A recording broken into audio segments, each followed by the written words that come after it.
Agra police का नया कारनामा। भारत चीन सीमा पर तैनात भारतीय सेना के जवान के साथ ही थाना जगदीशपुरा पुलिस ने कर दिया खेल। छुट्टी पर आए फौजी के घर में 11 अप्रैल 2025 को चोरों ने ताला तोड़कर चोरी कर ली थी, जिसमें सोने चांदी और नकदी मिलाकर करीब 20 लाख रुपए की चोरी हुई थी और घटना सीसीटीवी में कैद भी हो गई, जिसमें चोर चोरी कर जाते हुए दिख रहे थे। पुलिस ने 3 चोरों में से 2 चोरों को पकड़ लिया। उन दोनों चोरों ने कबूल भी किया कि हमने फौजी के घर पर चोरी की थी और उसमें हमारा एक साथी और भी है। परंतु 1 महीना बीत जाने पर भी पुलिस ने तीसरे चोर को और माल को बरामद नहीं कर पाई।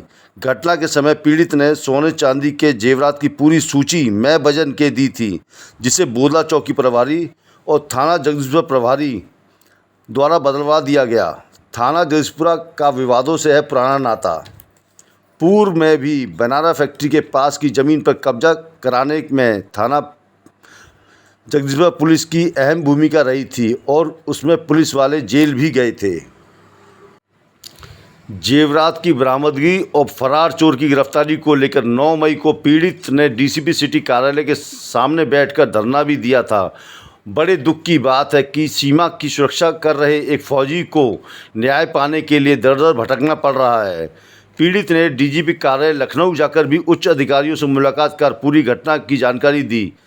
अब देखना यह है कि आगरा पुलिस मामले का खुलासा कर पीड़ित के जेवरात लौटाती है या नहीं, और क्या दोषी पुलिसकर्मियों पर जमीन कब्जा कांड की तरह कोई कार्रवाई होगी या नहीं। सुनिए भारत चीन सीमा की सुरक्षा में तैनात फौजी ने क्या कहा।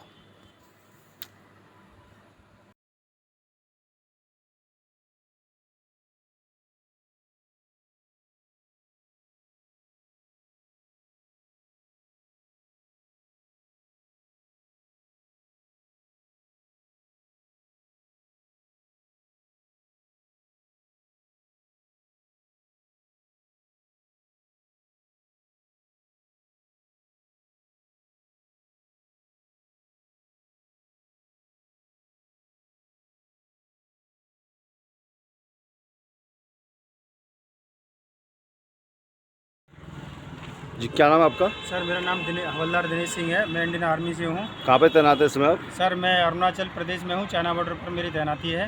जी सर मेरे घर पर चोरी हो गई थी 11 तारीख को। मैं अपने गांव पुश्तैनी 11 कौन सी? जनुता गया था। मैं जनुता 11 कौन सी?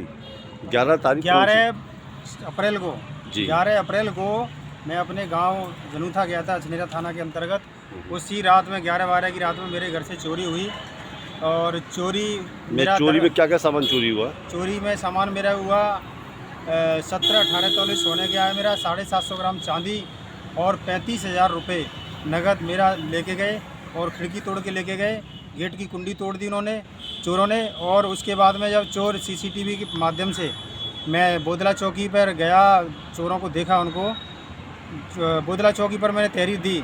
जो मैंने तहरीर दी, मेरी तहरीर को बदल दिया गया। मेरे से बोला गया चौकी प्रभारी के द्वारा कि आपकी तहरीर अगर आप जैसे सोना चांदी जैसे कांदनी 6.5 तोले की, झाले 2.5 तोले के ऐसे लिख के दोगे तो आपका सामान इतना जल्दी बरामद नहीं होगा।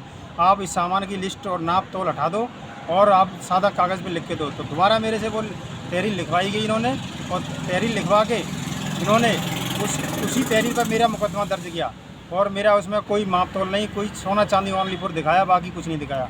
तो इसे दिखाने के बाद में 2 अभियुक्तों को इन्होंने 16 या 17 तारीख में 16-17 तारीख में गिरफ्तार किया। वो भी मैंने गिरफ्तार करवाया पूरा सीसीटीवी फुटेज के आधार पर।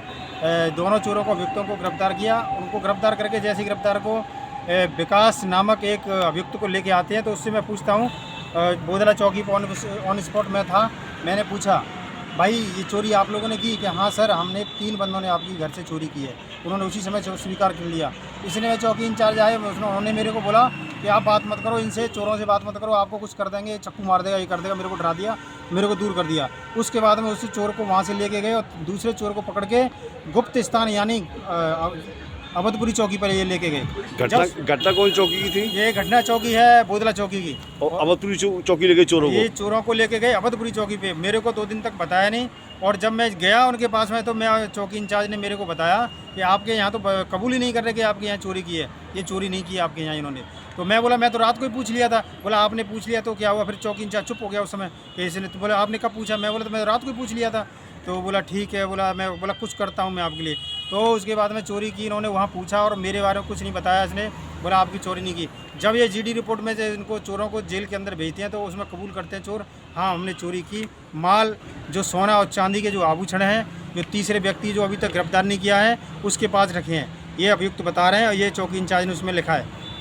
अभी तक इन्होंने मेरे तीसरे व्यक्ति के बारे में पकड़ने के लिए कोई भी कड़ी कार्रवाई नहीं की। जब मैंने इनसे पूछा कि तीसरे व्यक्ति को क्यों नहीं पकड़े जब जेल चले गए तो चौकी इंचार्ज मेरे को बोलता है कि भाई मेरे पास उसका तीसरे व्यक्ति का कोई नंबर नहीं है, मोबाइल नहीं है, ना मोबाइल चला रहा है वो, और ना मेरे पास कोई फोर्स है, VIP ड्यूटी लगी हुई है, तो मैं उसको इतना जल्दी नहीं पकड़ सकता। इतना आप जल्दी क्यों कर रहे हो? मैंने 2 पकड़ दी, जेल भेज दिए ना।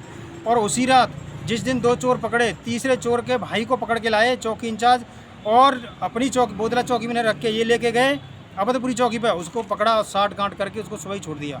उसके भाई को छोड़ दिया। मेरे को इनके स्टाफ से ही, अबदपुरी चौकी स्टाफ से ही एक बंदे ने बताया कि भाई आप कहाँ घूम रहे फौजी, आपके साथ तो खेल हो गया, इन्होंने तीसरे व्यक्ति को तो भी छोड़ दिया रात को ही। मैं बोला मेरे को तो बताया नहीं। जब मैंने चौकी इंचार्ज को ये बात पूछी कि आपने तीसरे को उसके भाई को पकड़ा था, यहाँ पकड़ा था, क्या जेल भेज दूँ उसको? मैंने पूछताछ करके छोड़ दिया। तो मैंने ये बात आपने मेरे को क्यों नहीं बताई? मैं बोला आपको क्या बताऊँगा, मैंने तो छोड़ दिया उसको मैं पूछताछ करके। जब मैं DGP साहब, कमिश्नर साहब के पास गया हूँ, जब इन्होंने लखनऊ तो हुआ है अब? हाँ मैं लखनऊ तक गया हूँ, ADG अमिताभ यश साहब से मिला और मैं उनसे 12 तारीख में भी बात किया हूँ। मैं चाहता हूँ कि मेरी ये चोरी का खुलासा करें, माल बरामद करें, और माल बरामद हो सकता है अगर पुलिस चाहे तो, क्योंकि पुलिस नहीं चाह रही। मैं एक फ़ौजी हूँ, मैं 17-18 तोले सोना और 750 ग्राम चांदी, 35,000 रुपये चला गया, मेरी ज़िंदगी बर्बाद है। मैं चाहता हूँ, मेरा कभी मेरा परिवार चाहता है। अभी जैसे कुछ दिन पहले आप बता रहे हैं कि आप धरने पे भी बैठे थे कलेक्ट्रेट में। मैं धरने पर बैठा DCP सिटी के सामने, सोनम कुमार की ऑफिस के सामने। तो उन्होंने मेरे को बोला कि SOG टीम गठित कर दी है और 4-5 दिन में आपका हम खुलासा कर देंगे। आपकी आज जब 5वां दिन था, जब मैं आज गया हूँ तो अभी तक SOG ने कोई काम भी शुरू नहीं किया उस पर। आज SOG बोलती है कि हमारे कुछ बर्खास्त कर दिए हैं, कुछ सस्पेंड कर दिए हैं, तो इसलिए आपका काम नहीं हुआ। मैं बोला क्यों नहीं हुआ? मेरा जब बोले तो आज से हम काम करते हैं, ऐसे बोला मेरे को, जबकि कोई काम किया नहीं इन्होंने। अब जैसे कि अभी तक आपका माल बरामद नहीं हो रहा और तीसरा जो चोर है वो पकड़ा नहीं गया है, अगर ये नहीं होते, खुलासा नहीं होता, आपकी चीज़ अगर आपको नहीं मिलती, आप आगे आप क्या करेंगे? मैं DGP साहब के सामने आत्महत्या करूंगा। मैं आत्महत्या करूंगा, मैं फांसी लगाऊंगा वहां पे जाके कमिश्नर साहब के ऑफिस के सामने। और मेरे गांव वालों ने सभी गांव वाले मेरे को बोल रहे हैं, 12 गांव की पंचायत हुई, उसमें मैं अपना सांसद साहब को बताया तो उन्होंने बोला है हम धरने पर बैठेंगे, अनिश्चितकालीन धरना प्रदर्शन, हम जहाँ भी होगा हम धरना देंगे, धरने के प्रदर्शन करेंगे। और मैं बहुत दुखी हूँ, अंदर से बहुत दुखी हूँ। अभी जैसे आप बता रहे थे कि आपके जो भूतपूर्व सैनिक भी आपके साथ में आ गए हैं। हाँ मेरे साथ सभी, जैसे अखबारों में पढ़ा उन्होंने कि फौजी के साथ इतनी बड़ी घटना हुई है और सामान्य चोरी बता रही है पुलिस इसको, तो आज मेरे साथ उन्होंने समर्थन किया। और DCP सिटी सोनम कुमार के साहब के ऑफिस में हम गए, लेकिन DCP सिटी नहीं मिले और उन्होंने, स्टाफ ने हमारा ज्ञापन लिया, एप्लीकेशन ली, उन्होंने कार्रवाई करने का भरोसा दिया है।